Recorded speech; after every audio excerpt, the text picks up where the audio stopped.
everybody. Today we're going to make some butter. And I have these two little half-pint containers of heavy whipping cream. That's all they had at the store. Usually I get the quart size because a quart will fill this up. This is the butter churn, just made by Kleiner. It's just a glass jar, and it just has a paddle inside, and it's just a basic crank. And it's really simple. You just put the cream in it, like I'm gonna do right here if I can get it open. These are like the little milk cartons we used to get in school when we were like elementary school and stuff. I don't know if they still do that or not. The heavy cream down in there. It's pretty thick. I can hear my cat scratching around over here. He's probably interested.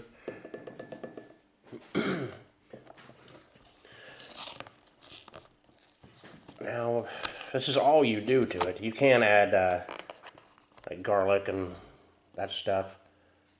I do that. If I do that, I do it after the butter's made. Now the big thing with this is you gotta let it warm up. It has to be room temperature. Now I took these out of the fridge about half an hour ago, but they're still pretty cold. So I'm just gonna do this, and I'm gonna let that sit for maybe another hour until it's a lot warmer than what it is. And the reason is, if it's cold, you can crank this thing all day and nothing will happen. But when it gets about room temperature, 60 degrees or 70 degrees, whatever, it'll sit up in probably 4 or 5 minutes. So we're gonna let this sit for another hour. Okay, so it's been a little while, and it's still kind of cold to the touch. I'll give her a shot. And really, you just keep spinning it until it turns to butter.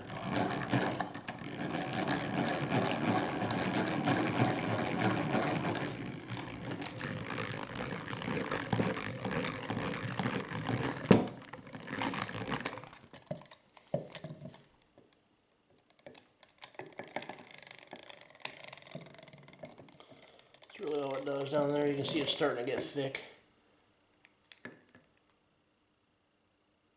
That's what it's doing.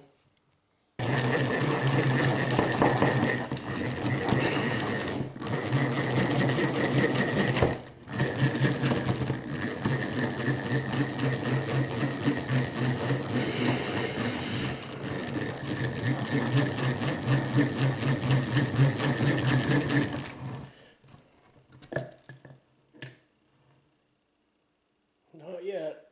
Pretty close. Starting to get there. You can see the handle isn't falling over.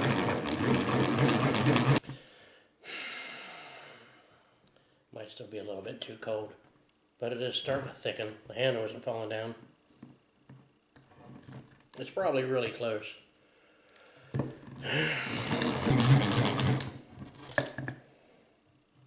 It's not dripping. I can feel it starting to go. I don't know if you can see. Maybe up here to where you can maybe wash through it.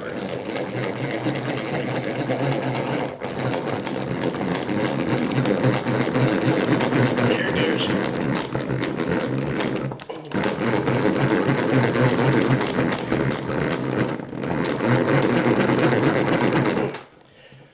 That is almost butter. You can see how it's still kind of clumpy looking. That's really close. Pretty much butter. I mean, you can use it right there, but I'm going to take it until it breaks away from the edges like it's starting to do. It's really hard to crank now.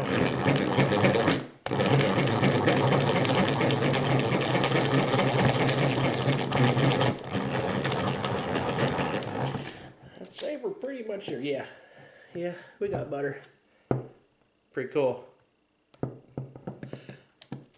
A lot of people like to save the buttermilk, which is the leftover after you make the butter. The thing that's left is the buttermilk. I don't. I've used it to make scones and stuff before, but I don't need it this time.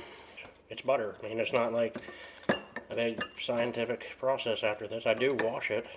That sounds kind of funny to wash your butter, but I do. Gets the rest of the buttermilk out of it, and then I add a little bit of salt to it as well.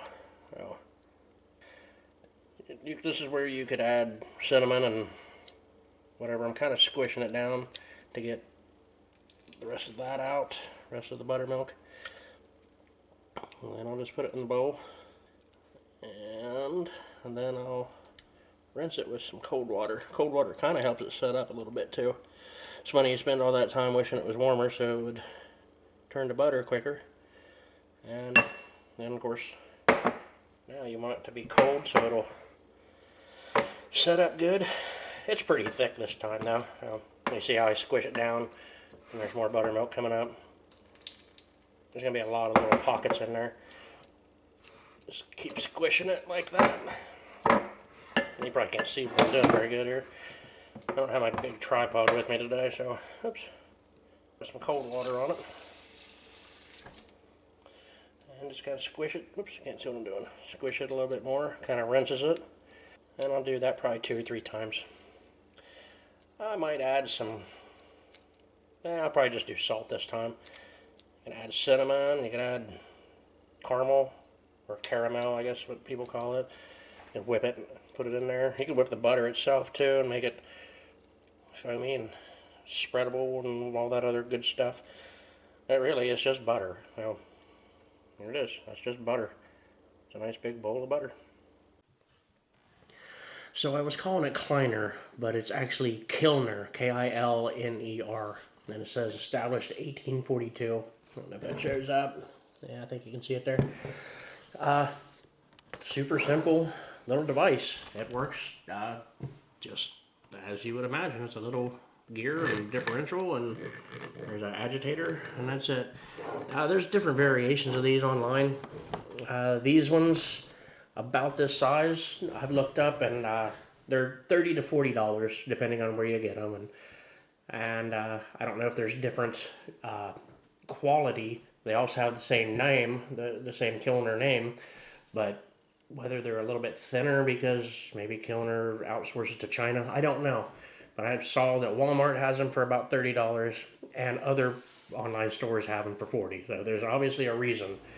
And there, like I said, there's just different variations, different brands. You can get much larger churns. Actually, the ones that are like the barrel with the stick that you see old Amish women churning butter. They're the traditional churning butter way. And I've seen jars very similar to this where there's like a little steel ball, wire ball sort of thing, like a sports drink mix thing that's in a glass jar, and you put the heavy cream in it and then you put the lid on it and shake it and it'll eventually turn to butter. Just pretty much the same way I did here, only this is much more efficient, a lot faster. Now there is a question of why would I take the time to do this? Is it worth it? I had to buy the cream. Can I just buy the butter? That's a good question. If I had a way to get my own heavy cream here, we don't have cows, we don't have goats, so we don't have any kind of dairy milk producing animals here. So yeah, that is a good question. It turns out that it's about 50% cheaper to make your own butter than it is to buy butter. It's also kind of fun to just sit back and think that this is the only way that butter was once made, and it's still pretty much the same thing, although it's much more automated and computers and machinery doing all the stuff and whatever else they're adding to the butter, preservatives or whatever, color. I don't know why you would want to change the color of butter to make it more yellowy or something. I don't know. It's just kind of a fun thing. You can do it yourself. You can make one of these little things out of a mason jar and a couple little sprockets. I'll get you a close-up look there. There's really nothing to it. No, just that. That's it. One thing about these, you have to remember that if you're picking it up, don't pick it up by this, because this will come off. And you'll spill everything everywhere. So you still have to pick it up just like a normal jar. Well, that's it.